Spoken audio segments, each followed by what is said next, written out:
So we used the story engine to create a nice little world, a nice little region that we can dive into with our characters. Made our fun little Disney World map. Now, if only we had a quest to go along with it. Let's go.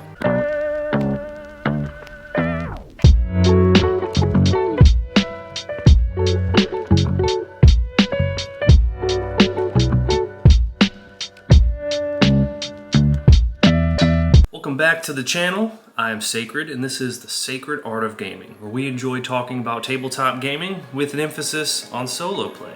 And today, we're going to build some quests. We're going to use the Oracle Story Generator. All right, so let's open this bad boy up. And maybe we'll make a few. There are some instructions that come with this. Now, don't think that you need something like this by any stretch of the imagination to create quests, but it is a nice tool to lean on. And also you get the idea of, you get to play with some physical devices, right? You get to activate, oh, there's some pre-mades in here too that maybe I can use at some point.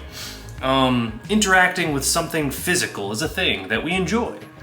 Let's start. We do have we have 5 different decks here. We have the simple side quests.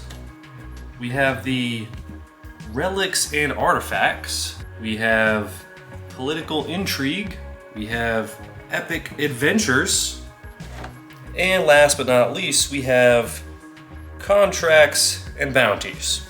So we'll probably start with some of the most basic. Well, we'll start with what is most likely to happen in that world. So let's start with political intrigue. Maybe not. And off to the side. Simple side quests, contracts, bounties. I mean, any of these really. But let's start with epic adventures. Let's start with epic adventures, and then maybe that could like be the starting quest, so to speak. And within this deck, there are a few different decks. We have development, we have intent. I think it should actually probably go this way.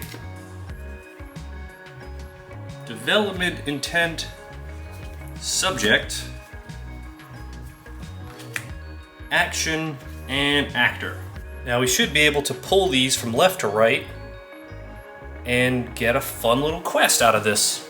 Now, let's start with actor. Oh boy, a dragon, classic. All right.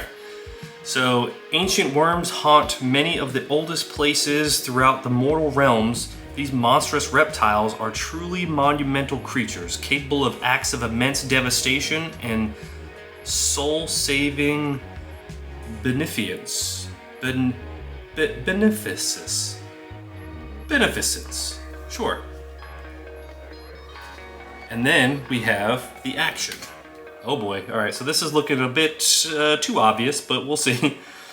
So, a dragon will destroy. To destroy is to erase from existence. Murder is sometimes only part of this annihilation. The subject. And hopefully as we go through these, it'll spice things up a little bit. We'll destroy a legendary creature. Legendary creatures are those whose activities can change the lives of mortals in amazing ways. They often act in ways that benefit mortal lives or at least take them into consideration. The intent. Because of a curse. Magical enchantment of a dark nature compels the actor to act in a certain way, whether they like it or not. And then lastly, we have our development. Natural light might be better. All right, so this last one, but the fulfillment of their goals leads to their inevitable death. The action taken by the actor starts a sequence of events that, if allowed to continue to their climax, ends up killing them. Okay. So this actually is kind of cool. Now we do have some options at the bottom here that we can like roll a d4 on, or we can kind of just pick one. So for the dragon, there's chromatic, metallic, shadow, or Draco Lich. Chromatic are typically evil, metallic are normally good. Shadow dragons are corrupted by negative energy. They seek nothing more than to spread despair through the realms. And then a Draco Lich, spellcasting dragons, might strive for undeath in the same way. I think we're going to come back to that because I think some of these other ones may change what I want. What would be a good starting point? So the fulfillment of their goal leads to their inevitable death. So the action of the actor brings on an unavoidable disaster that claims their life. The action of the actor causes a plague. The action of the actor rouses the anger of a foe who eventually bests them. In order to achieve their intent, the actor sacrifices themselves if they have a contingency. This might not be a permanent condition. I think I like the idea of the natural disaster. We'll go ahead and put a 1 there so we remember. I almost feel like working backwards might be better. So magical enchantment of a dark nature compels the actor to act in a certain way whether they like it or not. So whether it's an infernal contract, a fey hex, a cursed item, or a dark prophecy. I think I am leaning towards a dark prophecy. Put a 4 there. The legendary creature that it is going to slay is either a giant, a unicorn, a fey, or a sphinx. I kind of want to say fey. And also, I kind of think this might change my mind here for a fey hex. Some type of, some fey civil war that this dragon has been pulled into. And that is making me feel like this dragon I think it's a good dragon. I like that. I think it's a good dragon, just to mix things up. Now, what it's going to do is going to kill, erase, strip bare, or puppet. And this is for Fey. So all that remains of the target is their physical form. Everything else is removed through, only the shell of the original remains. Its innards replaced, erase. True annihilation. Any trace of the target is entirely removed from reality. I think I like that. All right. So I'm actually going to save this and keep this in mind. All right, so what I got here is a chromatic dragon will destroy, erase from existence, a legendary fey creature because of a fey hex, but the fulfillment of their goal leads to their inevitable death via a natural disaster. All right, so that was one. I say we do one more. So that being an epic adventure, maybe on the flip side of things, maybe let's do a simple side quest. Just to add a little something extra. So this is development. It's our development deck there. All right, so let's get started. Our actor is a leader. Our action needs to seize control of the subject, a fiendish ruin. The intent is to free captives. And the development, but they are walking into a trap. Interesting stuff. All right, let's walk this down. So a leader is an individual who has some form of command over other individuals or even a certain area, craft, aspect of commerce, or other activity. They need to seize control of, so the party needs to take control of a certain area, which they can do so by any means necessary, force, magic, charm, bribery, whatever works. There is some pressure that makes this harder. So the Fiendish Ruin, it's a place that was once a stronghold or temple occupied by fiends. The marks of their presence still linger, dark symbols etched on the walls, a perpetual mist or haunting, whispers on the wind. The actor needs to help with the action in order to free some people or animals that are being held against their will, or in the case of animals, their owner's will. And then lastly, but they are walking into a trap. The actor does not realize that they are headed for a trap. They do not have all the information they need to achieve their intent and will end up paying for it.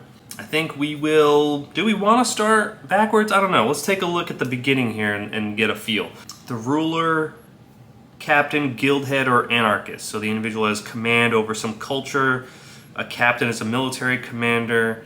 A guild head is an intelligent, talented individual monitors a specific craft in a settlement, or an anarchist. They're a rebel. You know, I think I want to start here and then I'll work my way back. So, are they literally paying for it? There's an actual wood and steel trap at the end of the quest. Perhaps it aims to entrap or kill those who trigger it. It's an ambush. At the end of the quest is an ambush set up well in advance to prevent the quest from being completed. Reputation, there's an unexpected consequence of completing the quest that will ruin the social standing of anyone involved in it. Or framed, the actions taken during the quest are twisted by another so that they appear negative in some light. So I like those last two a lot. Those are a little different. Reputation or framed. I think I like reputation. I like reputation. So now to free the captives. So this, are they workers, nobles, livestock, or children? Innocent youths, workers, a group of people with the same occupation who are likely all taken together during a raid and are being forced to work. Nobles, one or more of the high-ranking members of society who might be held ransom. Livestock, no. Children, I think children might be a little dark, so that leaves me with kind of like workers or nobles. I kind of want to say nobles because of this last piece with the reputation. So the fiendish ruin, what is in there? Devils, demons, succubi, incubi, or other. So devils use this place either as a military outpost or as a place to offer bargains. Demons, they use this place as a temple or spawning site. Succubi, incubi, these seductive fiends use this place to corrupt mortals and spawn fiendish children. Interesting. Other, another kind of fiend, a planar, mercenary, or of hag perhaps. Use this place as a nexus from which to conduct their business in the world of mortals. Other is a little too open-ended. I feel like if something pushed us in a specific direction, maybe. For now, I like the idea of succubi, incubi, just because it feels different. Devils and demons, I feel like, is dime a dozen. So the leader needs to seize control of a certain area for a limited time, limited resources, without injury or without discovery. So the mission is top secret. Either the characters themselves or the actor accompanying them cannot be injured in the process. The characters need to control the place but do not have exactly what they need. Maybe they cannot use magic there or afford a bribe. Or the characters only have a narrow period of time with which to take control of the location. Perhaps reinforcements arrive after some time has passed. I like the idea of 1 or 4 because of this last reputation piece. I think I'm going to go with 4 because that gives me a little more meat on the bones. And then lastly, now our leader. Are they a ruler, a captain, a guild? I feel like it has to be a ruler or a captain. I think I'm going to go with captain. Yeah, I'm going to go with captain. That feels a little bit more in line with someone who would be doing this. All right, so let's write this down and maybe we can implement it at some point. All right, so what we got out of that, a military captain needs to seize control without discovery, because it's a top secret mission, of a fiendish ruin of succubi incubi to free captive nobles, but they are walking into a trap meant to damage their reputation. I should probably write down unexpected consequence on that last piece there. So that was the Oracle Story Generator. Useful little tool whenever you just don't feel like building this kind of stuff out yourself for whatever reason. It's a lot of fun, gives us some cool stuff that we can really dive into in combination with our point crawl that we built out. Is there anything that you like to use? Any specific product, whether physical or digital, or are you kind of against that sort of thing? Do you have a different process for building those things out? Let me know in the comments down below.